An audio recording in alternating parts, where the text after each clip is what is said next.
Javier? Este polvo es polvo de dióxido de uranio con un enriquecimiento en uranio 235 de 370. Y aquí ya lo que hacemos son unos cilindros de polvo prensado que después pondremos en unos recipientes, en unos botes, que después pondremos en un horno. En ese horno a 1700 grados, esos cilindros de polvo prensado se convertirán en un sólido. La tecnología que aquí utilizamos es una tecnología convencional de fabricación cerámica, plaquitas, embragues, frenos, la misma. Claro. ¿Y estas líneas a qué velocidad funcionan entonces? Esto estará ahora mismo trabajando a unas 220 pastillas por minuto. Cada pastilla viene a pesar, así como un número fácil, unos 6 gramos.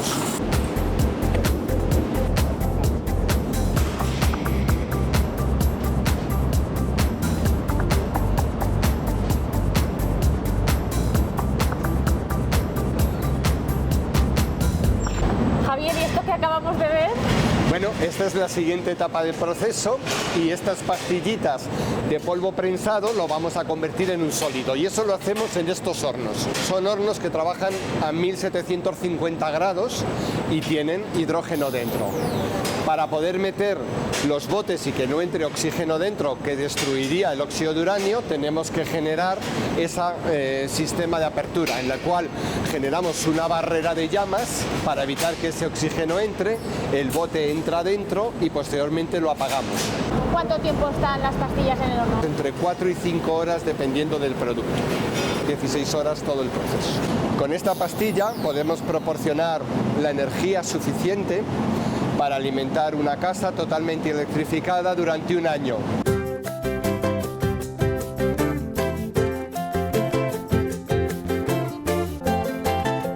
Control de calidad, Javier. Lo primero que hacemos es acabar el diámetro de la pastilla a un nivel de centésimas de milímetro, que es una característica muy importante para el funcionamiento del combustible. Aquí en esta fábrica venimos a fabricar del orden de unos 60 millones de pastillas anuales.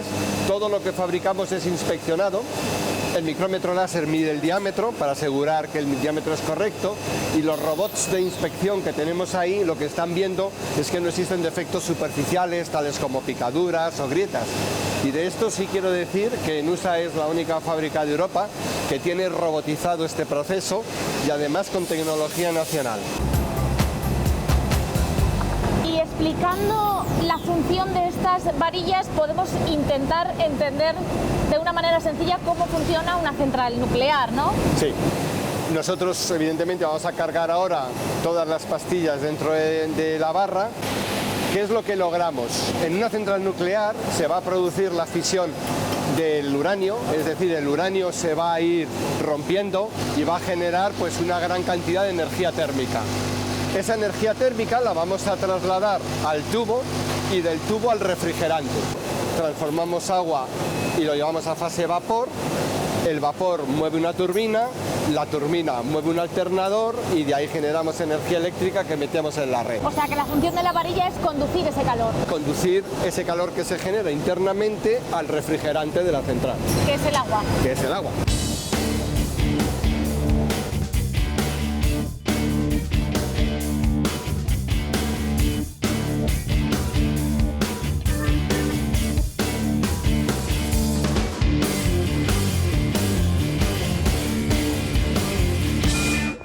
Hola María, Marcos, ¿qué tal? buenos días. Encantado.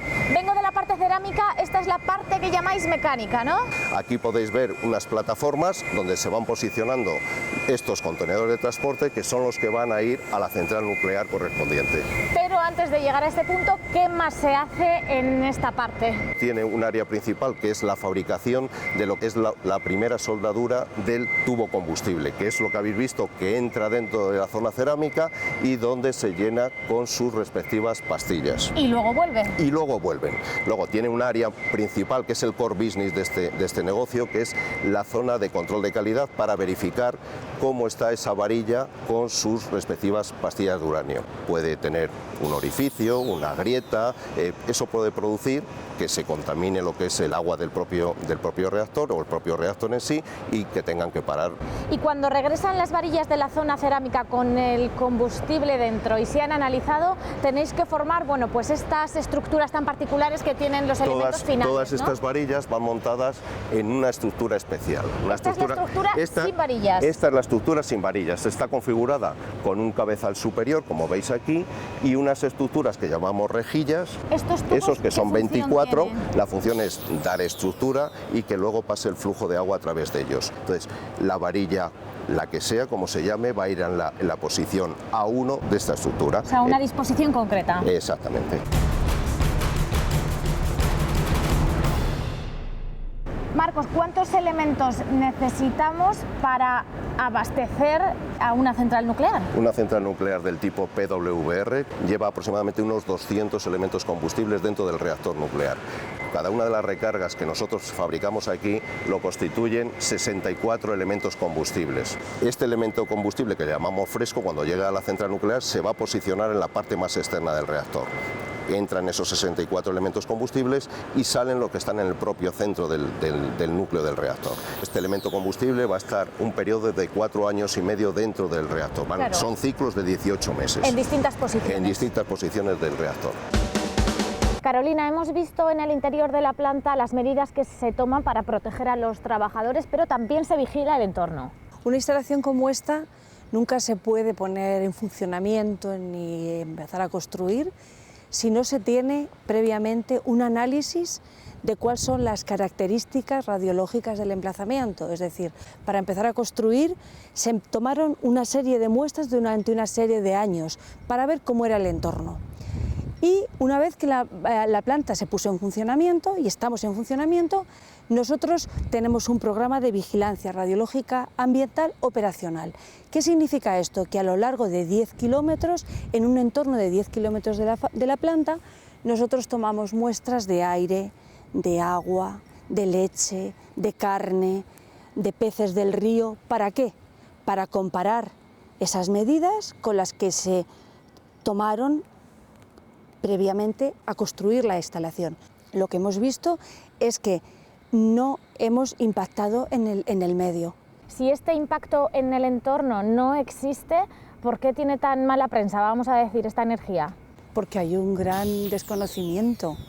Nosotros sabemos manejar el uranio y entonces no hay ningún tipo de problema. Lo que ocurre es que hay un gran desconocimiento. Por otra parte, ¿qué ventajas podemos atribuirle a esta energía? Nosotros estamos generando electricidad, pero no estamos emitiendo CO2.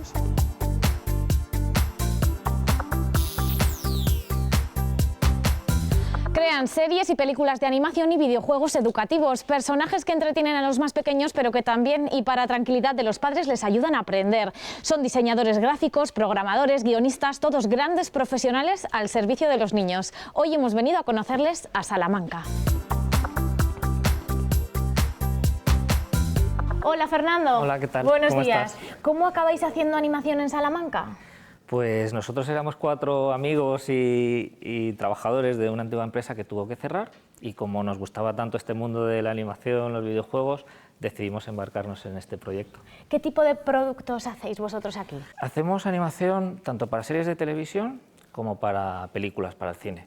El público suele ser infantil, nuestra serie de televisión es para preescolar de 2 a 6 años y la película es para niños de hasta 12 años.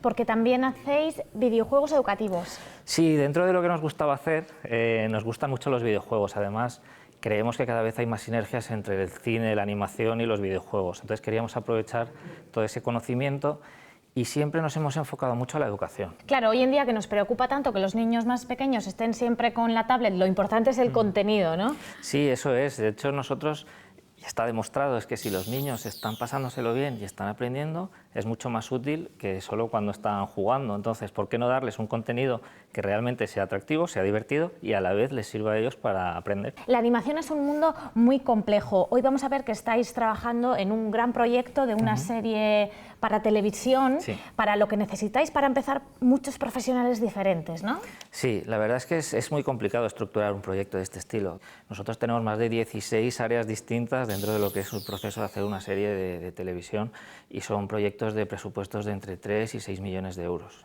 Siempre lo que hacemos es crear una idea, un desarrollo, vamos al mercado, hablamos con las televisiones, con distribuidores, validamos que es buena y luego tenemos que buscar la financiación. En este proyecto tenemos a los hermanos Andrés, Iván Andrés y Javier Andrés. De aquí de Salamanca. De aquí de Salamanca, a Santos Muñoz, una empresa que se llama Amplifisa, otros 2 inversores que son Alfonso López y Mario Vicente. Y que no tiene nada que ver con este mundo, ¿no? Nada que ver. Ellos realmente, en este caso todos ellos, lo que quieren hacer es que la gente joven pueda estar aquí, trabajar aquí y generar aquí riqueza y talento.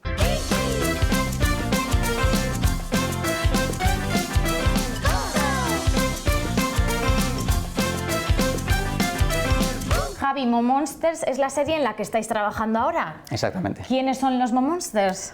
Los Momonsters son 5 monstruitos de peluche que quieren ser los mejores amigos de los niños. Y para eso van a una guardería todos los días a aprender lo que más le gusta del mundo a un niño de un país concreto. Los pomperos, los globos, cualquier juego o cualquier cosa que le pueda gustar a un niño. Estáis trabajando para niños, esto es un material muy sensible. Mucho, no te puedes imaginar cuánto. O sea, tenemos 2 públicos. Por un lado tenemos al propio niño, que es en el que pensamos al hacer la serie, y luego tienes a toda la gente que hay en medio, distribuidores, responsables de televisiones, que cuidan muchísimo los contenidos, sobre todo cuando es para preescolar. Hay que tener mucho cuidado con el lenguaje, que no aparezcan, por ejemplo, hasta tijeras de manualidades si no hay ningún adulto delante. Cualquier comportamiento imitable hay que tener mucho cuidado. Entonces, lo primero es definir la idea, el carácter de los personajes, los escenarios donde van a actuar, ¿no? Efectivamente, nosotros vamos a un público preescolar de 2 a 6 años y queremos empatizar con ellos. Así que nuestros 5 protagonistas tienen personalidades que son estereotipos de esas edades. Son jaja, jeje, jiji, jojo y juju. Se ríen así, por eso son de ahí sus nombres. Y cada uno tiene una personalidad muy acorde a un niño de esa edad. Jaja es la niña mayor, tiene 6 años y es la que se comporta de forma más adulta. Luego está Jeje, que es el niño tímido, apocado, un poco miedoso, muy listo, pero que siempre es, bueno, quizá no deberíamos hacer esto. Luego tenemos a Jiji, que es lo contrario, es hiperactiva, es la niña imaginativa. Luego tenemos a Jojo, que es el niño bonachón, el niño que juega con cualquier cosa, nunca ve un problema, siempre está sonriendo. Y luego tenemos a Juju, que es el que se descuelga un poquito en edad, 2 añitos, que dice palabras sueltas y hace el papel de los niños de esa edad. Cuando quieres que haga algo, no lo hace, y cuando no quieres que lo haga, lo hace. Y una vez definidos los personajes, el guión es el siguiente paso, ¿no? Efectivamente. En este caso la serie tiene 52 capítulos, son 52 guiones de 7 minutos.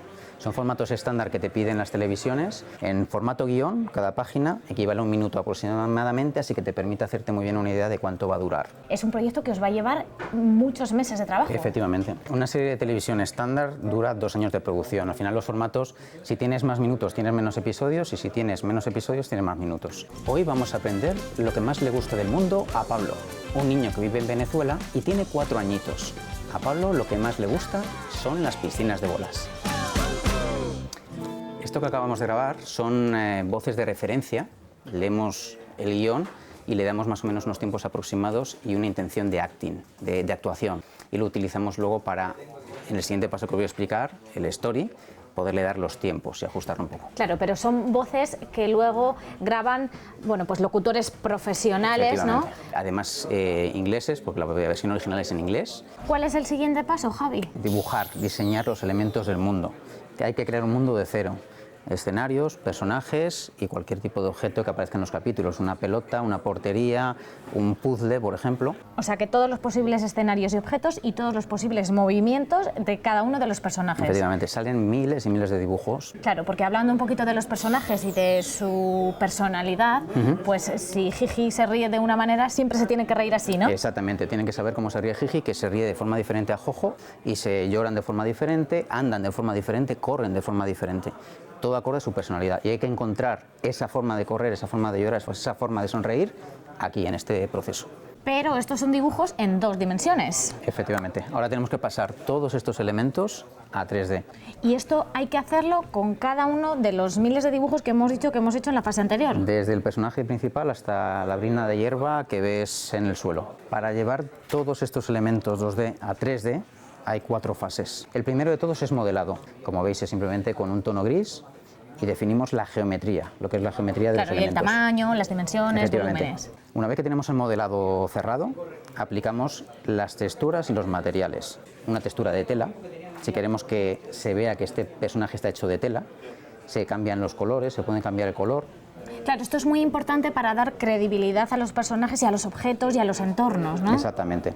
No es lo mismo la textura que le vas a poner a una hoja que al ojo del personaje que a su zapato. A mayores de las texturas tenemos que meterle un material porque la luz va a reaccionar de diferente forma según el material. Si es metal, va a reaccionar de una forma. Si es piel humana, de otra forma. Si es felpa, como en el caso de nuestros personajes, va a reaccionar de otra forma. Y una vez que tenemos el modelado, las texturas y el material, vamos a permitir que se pueda mover.